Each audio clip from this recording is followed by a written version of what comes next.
Estudo sobre Apocalipse capítulo 9, a quinta e sexta trombetas. E o quinto anjo tocou a trombeta. E vi uma estrela que caiu do céu à terra. Lhe foi dada a chave do poço do abismo.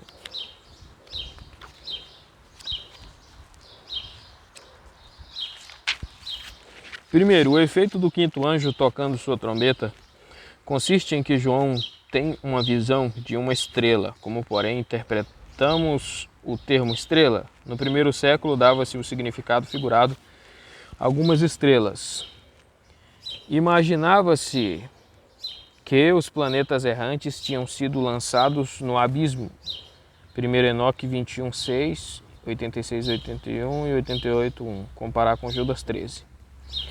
O Antigo Testamento poeticamente atribui personalidade às estrelas, vendo-as engajadas em batalha ou entoando cânticos. Juízes 5:20 e Jó 38:7. João imprime o pretérito na frase uma estrela que tinha caído e diz que viu tal estrela. Ele menciona o lugar onde ela caiu, a saber, a terra. Houve um tempo, pois, em que essa estrela ocupava um lugar no céu, mas agora se encontra na terra. Interpreto o termo estrela simbolicamente como se faz evidente à luz da descrição que João faz desse luminar. Ele lhe imprime características de vontade e intelecto. A estrela recebe uma chave com a qual abre o abismo. Essas características pertencem a um ser racional, não a um objeto inanimado. Daí muitos intérpretes identificam esse ser como sendo um anjo mau, isso é, Satanás, a quem se deu breves períodos na história durante os quais ele pode abrir o poço do abismo. O sentido da expressão verbal tinha caído indica o tempo decorrido dessa sua ocorrência. Jesus afirma: vi Satanás cair do céu como relâmpago, Lucas 10:18. E João escreve que Satanás foi precipitado na terra juntamente com seus anjos, 12:9. O quinto anjo tocando a trombeta apresenta um paralelo ao quinto anjo derramando sua taça sobre o trono da besta, cujo reino se converteu em trevas. Aqui o poço do abismo é a resistência de uma estrela caída, isto é, Satanás. Ali seu lugar de resistência é o trono da besta que o ocupa em seu nome. O rei deste reino, porém precipitado nas trevas, é o próprio Satanás, o qual almeja destruir o reino de Deus. Note que o anjo do abismo é chamado Abaddon em hebraico e Apolion em grego. Em ambos os idiomas a palavra significa destruidor. Provérbios 15:11. Se identificarmos essa estrela com Satanás, o príncipe dos demônios, precipitado do céu para residir no abismo, comparar com Mateus 10:25 e 12:24, onde ele é chamado Belzebu, precisamos entender que Deus está no pleno controle. Nem Satanás, nem um de seus servidores recebe a chave do abismo no sentido de posse permanente, mas de poder momentâneo. Deus permite que os espíritos malignos deste reino temporário pratiquem seus atos destrutivos, os quais são descritos nos versículos seguintes deste capítulo. Deus destina ao abismo uma incontável falange de anjos apóstatas, onde estão aguardando o dia do juízo. Lucas 8:31, 2 Pedro 2:4 e Judas 6. Ele decretou o tempo de abertura e fechamento desse lugar. Ele é o soberano. Assim concluo que Deus detém a chave do abismo. Ele às vezes a dá ao diabo para o cumprimento de seus propósitos divinos. Versículo 2. E ele abriu o poço do abismo, e subiu fumaça do poço como a fumaça de uma grande fornalha, e o sol e o ar escureceram por causa da fumaça do poço. O termo abismo, no Novo Testamento, refere-se à habitação dos espíritos malignos, com a exceção de Romanos 10:6-7, onde Paulo usa o conceito para habitação dos mortos. No Apocalipse, onde a palavra ocorre 7 vezes, A palavra invariavelmente significa o lugar onde moram Satanás e seus seguidores. Depois do juízo, são lançados no lago de enxofre ardente, onde são atormentados para sempre. 19, 20, 20, 10 e 14, 15. Os demônios a quem Jesus expulsou do homem, cujo nome era Legião, rogaram-lhe que não os mandassem para o abismo, porque este é sua prisão. Lucas 8:31. O abismo tem um compartimento que conduz ao assim chamado poço sem fundo. Desse compartimento, a fumarada que sai se assemelha à de uma grande fornalha. O quadro que João pinta é o de uma densa fumaça que escurece a luz do dia. Obstrui a respiração, contribui para as doenças, produz insuportável mau cheiro e contamina tudo que nasce que nela desce. É como se o próprio inferno exalasse algo que visasse a danificar, poluir e macular a criação divina.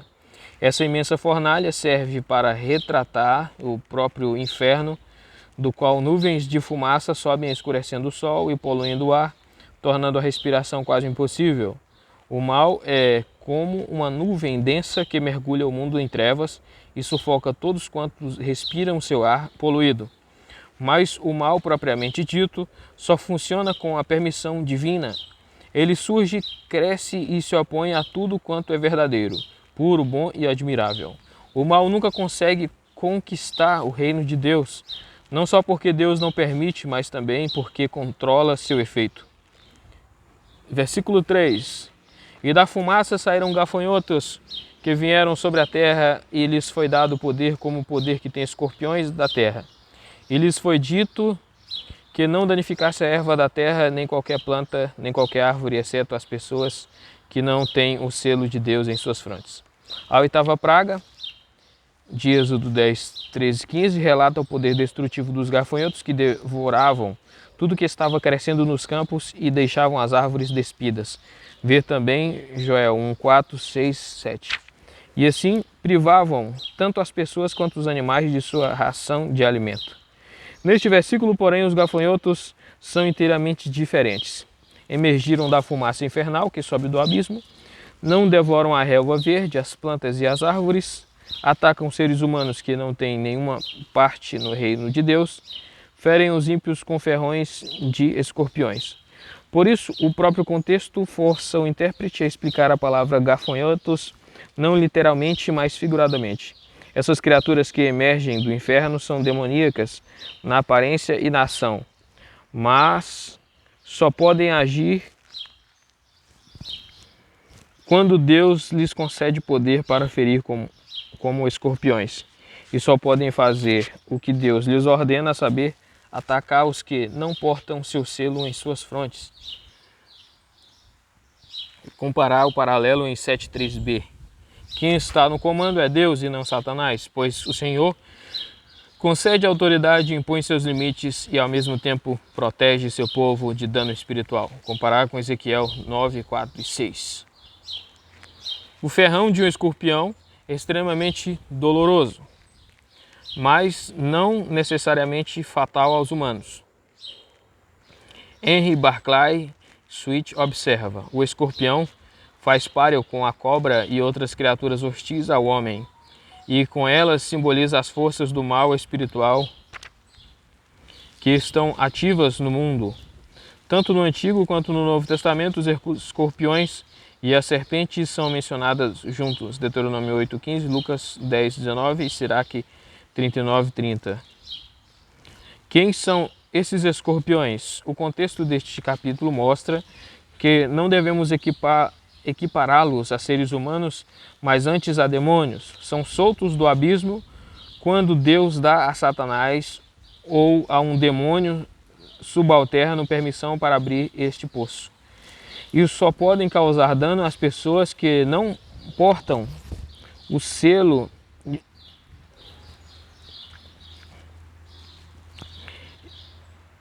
de Deus em suas frontes. Ferem os que amam as trevas em lugar da luz, que não chegam ao conhecimento da verdade, senão que a rejeitam, e que voluntariamente servem ao maligno. Atacam as pessoas a quem Deus abandonou e se entregam a seus desejos pecaminosos. Romanos 1, 21, 24, 26 e 28. Versículo 5.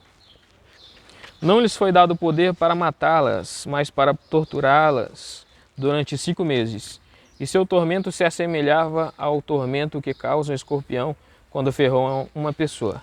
E naqueles dias as pessoas buscarão a morte e não a acharão. Terão desejo de morrer e a morte fugirá delas. Esses demônios recebem autoridade para torturar os seres humanos, porém não o poder para matá-los. Uma vez mais, o texto claramente indica que Deus é soberano.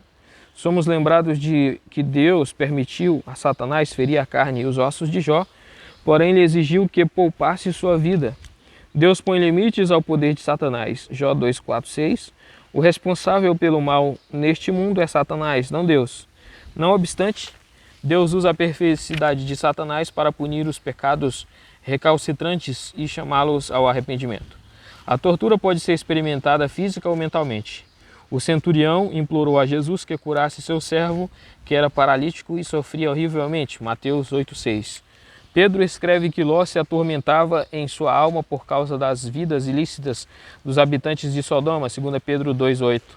Também os próprios demônios expressavam medo de ser atormentados por Jesus, antecipando o tempo designado para a tortura. Mateus 8:29, Marcos 5:7, Lucas 8:28. Entretanto, no Apocalipse, o verbo torturar e o substantivo tortura se referem ao juízo divino em decorrência do pecado. João compara esse agudo tormento ao da ferroada de um escorpião. Os demônios recebem poder para afligir os seres humanos por um período de 5 meses. A extensão de vida dos gafanhotos coincide com a extensão da estação de cultivo em Israel de abril a setembro.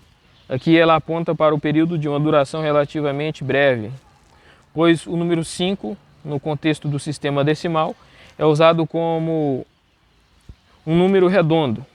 Não existe evidência clara de que esse número deva receber algum significado simbólico no Novo Testamento. Além disso, a expressão 5 meses reincide no versículo 10 com o mesmo significado. A agonia que as pessoas suportam quando ferroadas por um escorpião é tão intensa que desejam morrer, porém são privadas da morte. Jó fala de pessoas que anelaram pela morte que não lhes veio. É Jó, que fala de pessoas que anelaram pela morte que não lhes veio. Jó 3:21, ver 7:15. E o Senhor Deus fala dos sobreviventes da nação de Judá que preferiram morrer do que viver. Jeremias 8:3. Dia após dia desejam que a morte ponha fim à sua vida física e até mesmo à sua miséria mental. Em vez disso, a morte se esquiva deles. Pior que qualquer ferida é desejar morrer e, no entanto, ser incapaz de o fazer. É o lamento do escritor latino Cornélio Galho.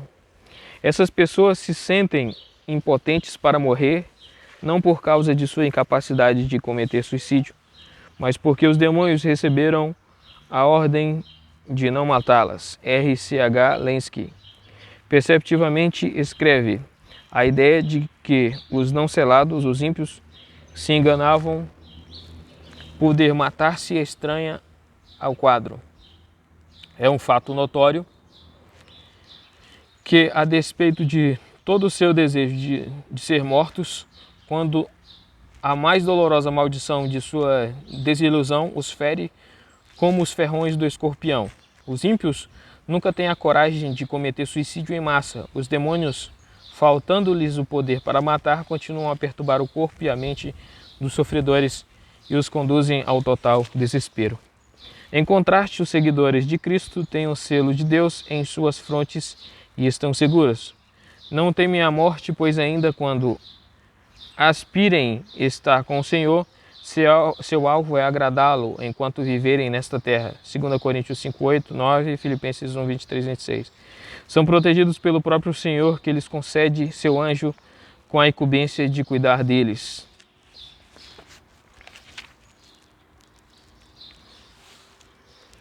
B, 9, do 7 ao 12, dos gafanhotos. João apresenta uma descrição vívida dos gafanhotos, a qual deve ser entendida em sua inteireza. Ele deixa claro que a palavra gafanhotos não deve ser tomada literalmente e sim simbolicamente, pois estas criaturas têm o poder e a graciosidade dos cavalos, aparecem com a inteligência dos rostos humanos, exibem charme com cabelos femininos, porém ferocidade com dentes de leão, surgem armados com toda proteção, prontos para a batalha, ferroam com caudas de escorpião. Nas palavras de um provérbio árabe, os gafanhotos têm a coxa de camelo, as pernas de avestruz, as asas de águia, o peito de leão e a cauda de víbora. Aqui está um símbolo multifacetado descrevendo as criaturas demoníacas que buscam fazer guerra e subjugar tudo o que encontra em seu caminho. Versículo 7. E a aparência dos gafanhotos era como cavalos preparados para a batalha, e em suas cabeças estava algo semelhante à coroa de ouro, e seus rostos eram como rostos humanos. Versículo 8. E tinham cabelos como cabelos de mulher, e seus dentes eram como dentes de leão. Em parte, João toma por empréstimo a imagem da profecia de Joel, o qual compara uma invasão de gafanhotos a um poderoso exército que destrói tudo por onde passa. Aliás, esse profeta escreve que os gafanhotos têm a aparência de cavalos, galopam como cavalaria, cujo som é como de carros em movimentos. Portam-se como guerreiros e marcham em linha reta. Joel 2:11. Em outro lugar, o cavalo é comparado ao gafanhoto. Jó 39:20. Essa é a cena da batalha que os gafanhotos promovem no solo, devorando o mundo vegetal e, consequentemente, roubando o suprimento alimentar dos humanos e dos animais. João, porém, usa a imagem para descrever simbolicamente a batalha espiritual que os demônios promovem contra a raça humana. Os demônios soltos do poço do abismo, emergido dos vagalhões de fumaça, receberam poderes destrutivos para terrificar. Estão prontos para a batalha e seguros da vitória, isto é, João emprega o símbolo de cavalos preparados para a batalha com algo semelhante a coroas que exibem a aparência de ouro, que caracteriza o triunfo. A coroa de ouro serve como uma paródia da coroa de ouro na cabeça de Jesus, o Filho do Homem, 14:14. Os gafanhotos se mostram com rostos humanos, indicando inteligência, sagacidade e discernimento. São criaturas demoníacas com o poder mental de seres racionais, com o fim de infligir inaudita miséria às pessoas que se rebelam contra seu Senhor e Criador, Romanos 1:21. Seu propósito é enganar as pessoas que não o servem nem o adoram. Projetam um mal demoníaco com um rosto humano que não admite Deus e, portanto, vive sem Deus. João escreve a frase cabelos de mulheres e dentes como os de leão para expressar figuradamente a fraude demoníaca de um lado e o ataque feroz do outro.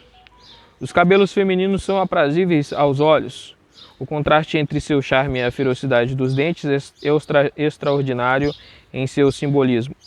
Os dentes de leão simbolizam selvageria e crueldade, satisfazendo um apetite voraz, pois Satanás e suas forças demoníacas buscam atrair os seres humanos para finalmente destruí-los. Uma vez mais, João recorre a esse simbolismo na profecia de Joel. Uma nação poderosa e inumerável invadiu minha terra, tem dentes de leão e presas de leoa. 1.6. Não obstante, as criaturas demoníacas, na visão apocalíptica de João, não receberam autoridade para matar, mas para torturar os incrédulos numa duração específica de 5 meses. Versículo 9. E tinham couraças como as couraças de ferro, e o som de suas asas era como o som de muitos carros com cavalos correndo para a batalha. Versículo 10. E tinham caudas e ferrões como os de escorpiões, e tinham poder em suas caudas para fazer dano às pessoas durante 5 meses. Letra A. Tinham couraças como as couraças de ferro. Essas armaduras cobriam o tórax dos guerreiros antigos da mesma forma que os coletes à prova de bala protegem os policiais modernos. Um comentário aramaico sobre a profecia de Naum 3,17. Seus guardas são como gafanhotos, têm uma redação expandida. Eis que suas armaduras cintilam como o gafanhoto. Esses termos comparam as couraças de ferro dos guerreiros assírios, os quais eram notórios por sua crueldade desumana, às couraças escamadas dos gafanhotos. O texto chama a atenção para a guerra física, a qual interpreto como combate espiritual. A apresentação figurativa desses seres demoníacos aponta para sua invencibilidade. Ninguém sobre a terra pode insurgir-se contra esses ataques malignos que se destinam a infligir males inauditos sobre a raça humana. Somente as pessoas que portam o selo de Deus em suas frontes é que são capazes de rebater os ataques furiosos desses monstros. Não obstante, nem mesmo o mais santo da terra pode destruir um anjo apóstata, pois como seres imortais, são invulneráveis à destruição final e morte. Letra B. O som de suas asas era como o som de muitos carros com cavalos correndo a batalha. João empresta sua imagem da profecia de Joel, que compara o som farfalhante das asas dos gafanhotos em seu voo a cavalos que galopam juntos formando uma cavalaria. Joel 2,4. Os cascos estrondeantes dos cavalos e as rodas sibilantes dos carros nos dias antigos transformavam o curso da batalha quando excediam o número de seus oponentes. Aqui os gafanhotos inumeráveis, representando as forças demoníacas, estão certos de sua vitória. A referência ao ruído da batalha não deve ser interpretada literalmente e sim simbolicamente. Ele descreve uma batalha iminente que enche os corações e almas humanos de temor e tremor indizíveis. Letra C. E tinham caudas e ferrões como escorpiões, e em suas caudas tinham poder para fazer dano às pessoas durante 5 meses. O quadro verbal é o de cavalos puxando carros com rodas sibilantes para prejudicar os desafortunados oponentes. De igual modo, um escorpião se apodera de sua presa e então com sua cauda administra ou uma porção de veneno. Como o carro é um apêndice ao cavalo, assim a cauda é o acessório do escorpião. Em fraseologia levemente diferente, João repete o que escreveu no versículo 5. E lhes foi dado poder não para matá-los, mas para torturá-los durante 5 meses. E seu tormento era como o tormento de um escorpião quando ferroa um homem. O ferrão de um escorpião geralmente não chega a matar uma pessoa, mas causa dores excruciantes por um período limitado. Ao reiterar o mesmo pensamento, João enfatiza a gravidade do ataque. Ele indica que o tormento causado pelas criaturas demoníacas é temporário. Faz menção de 5 meses para expressar um período de curta duração. Versículo 11. Tinha um rei sobre eles, o anjo do abismo. Seu nome em hebraico era Abaddon e em grego Apolion. O significado do texto é claro, pois os gafanhotos não têm nenhum rei, como nota o escritor de Provérbios 30, 27. Os demônios, porém, prestam lealdade a Satanás, a quem Jesus chama príncipe deste mundo e a quem Paulo identifica como governante do reino do ar. Aqui o anjo é ou Satanás ou uma figura demoníaca que representa o diabo. Ele é chamado destruidor em ambos os idiomas, hebraico e grego. O Novo Testamento atribui a Satanás muitos nomes: diabo, tentador, inimigo, adversário, serpente, dragão, enganador, acusador, maligno, Beuzebu, Belial, Apolion. O nome hebraico Abaddon e o grego Apolion significa a mesma coisa, destruidor. Comparar Jó 26:6, 28:22, Salmos 88:11 e Provérbios 15:11. Satanás designou a si mesmo como governante. Aqui ele ou age como rei sobre os demônios, ou delegou a um subalterno para que seja denominado rei e destruidor. O maligno governa todas as pessoas que não portam o selo de Deus em suas frontes. São chamadas filhos do diabo. 1 João 3,10. Essa figura demoníaca chamada destruidor é o exato oposto daquela que é chamada Salvador. Porque João usou o nome hebraico e o nome grego é difícil de determinar. Alguns estudiosos dizem que ele escreveu o nome Apolion como uma variante do deus Apolo, cujo símbolo era um gafanhoto. É possível que haja aqui um jogo de palavras alfinetando as reivindicações de Nero e Domiciano de serem eles encarnações de Apolo. Não obstante, é mais prudente asseverar que o enfoque de João está voltado mais para o destruidor espiritual, Satanás ou seu agente, do que para uma referência velada a um déspota terreno, Nero ou Domiciano. Versículo 12. O primeiro, aí passou. Eis que dois ainda estão por vir depois destas coisas. João declara que há três ais, dos quais os dois primeiros são explicados neste capítulo. Isto é, o primeiro ai se relaciona com os gafanhotos, que tem vindo com o propósito de atormentar o povo. E o segundo ai abarca o restante do capítulo 9. Interpreto 10:1, 11.13 como um parêntese, de modo que o texto 11:14 marca a conclusão do segundo ai. O segundo ai chegou, então João escreve que o terceiro ai há de vir logo. Os três ais sucederam uns aos outros em intensidade crescente. O primeiro ai segue o soar da quinta trombeta, relaciona-se com a solução das forças demoníacas que estão autorizadas a fazer dano, porém não a matar por uma duração específica. O segundo ai ocorre quando a sexta trombeta é tangida, notifica que os 4 anjos são soltos para matar 1/3 da raça humana por meio do fogo, da fumaça e do enxofre. As calamidades que ocorrem se destinam a conduzir a raça humana ao arrependimento e fé em Deus, convocam o povo a mudar seus caminhos pecaminosos por meio de uma volta para Deus. Esses dois ais também instruem os santos a observarem os sinais do tempo, pois o fim é iminente. O terceiro ai introduz o juízo divino dos mortos, 11:15b, 19. A sexta trombeta. As calamidades afetando o mundo, a raça humana aumentam em intensidade com o som de cada trombeta que é sucessivamente tocada. Neste segmento, João revela que se realizará uma guerra sem paralelo nos anais da história humana. Os apelos ao arrependimento são negligenciados e a revelação de Deus é deliberadamente rejeitada, de modo que uma guerra terrificante devasta o gênero humano em consequência da ira divina. A diferença entre as guerras mundiais primitivas e esta é a magnitude com que as forças infernais são desencadeadas e seguem de forma desenfreada. Os poderes das trevas governam de forma suprema e sem qualquer obstáculo aniquilam 1/3 da população do mundo.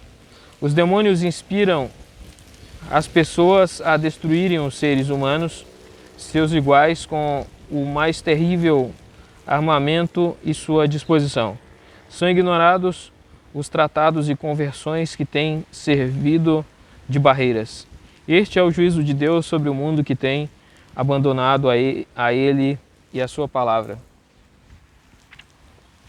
Uma ordem divina. Versículo 13. E o sexto anjo tocou a trombeta e ouviu uma voz vinda dos chifres do altar de ouro que está diante de Deus, dizendo ao sexto anjo, aquele que segura a trombeta, solte os 4 anjos que estão atados junto ao grande rio Eufrates. Letra A, observações. Antes de tudo, vemos o paralelo do sexto anjo tocando a trombeta para a soltura dos 4 anjos junto ao rio Eufrates. E o sexto anjo derramando sua taça sobre o grande rio Eufrates, 16:12. Além disso, como a sexta trombeta chega ao clímax das aflições, assim a abertura do sexto selo provou ser um clímax. 6, 12 a 17. Aqui temos a evidência explícita do paralelismo que permeia todo o Apocalipse. Em segundo lugar, algumas versões acrescentam o número 4 como o qualificativo de chifres na primeira parte da segunda sentença, os chifres do altar de ouro. A adição desse número pode ser atribuída ao paralelo na expressão 4 anjos, versículo 14. Ou um escriba poderia tê-lo omitido acidentalmente. Os manuscritos gregos estão igualmente divididos sobre esta matéria, e assim a escolha é arbitrária. Sua inclusão ou exclusão não afeta a mensagem do texto. Por último, a voz que fala, procedente do altar de ouro, para que o sexto anjo toque a trombeta, é uma resposta às orações que os santos no céu e na terra têm apresentado a Deus. Nenhum dos outros anjos com trombetas recebem comunicações tão direta procedente da própria presença de Deus. Letra B, interpretação. E ouvi uma voz procedente dos chifres do altar de ouro que está diante de Deus. Ainda que João mencione o nome de Deus, ele nota que o som está vindo do altar, isto é, a própria presença de Deus. E assim ele evita fazer referência a Deus, porém, reverentemente diz que a voz é procedente do altar de ouro. João usou um método semelhante de identificação indireta para Jesus quando o chamou de voz como de trombeta, em 1:10. E em 6.6, a voz procedente do meio das 4 criaturas viventes parece ser a voz ou do Cordeiro ou de Deus. Comparar 10.4, 8 e 11.12. Suete comenta que a voz é a do anjo com o incensário de ouro ou representa as orações dos santos. Não obstante, todas as orações dos santos se unem diante do Senhor, que agora lhes responde com uma voz. Esta é a voz de um anjo ou de Deus. A tradição judaica ensinava que um anjo servia a Deus como intermediário na comunicação de sua palavra. Estevão, Paulo e o escritor de Hebreus circunscrevem a voz de Deus que verbaliza os 10 mandamentos no Monte Sinai. Declaram que a lei foi dada por meio de anjos. Atos 7:53, Gálatas 3:19 e Hebreus 2:2. Não obstante, a introdução ao Decálogo reza: e Deus falou todas essas palavras. Êxodo 20.1. Presumimos que João igualmente circunscreve a voz de Deus, deixando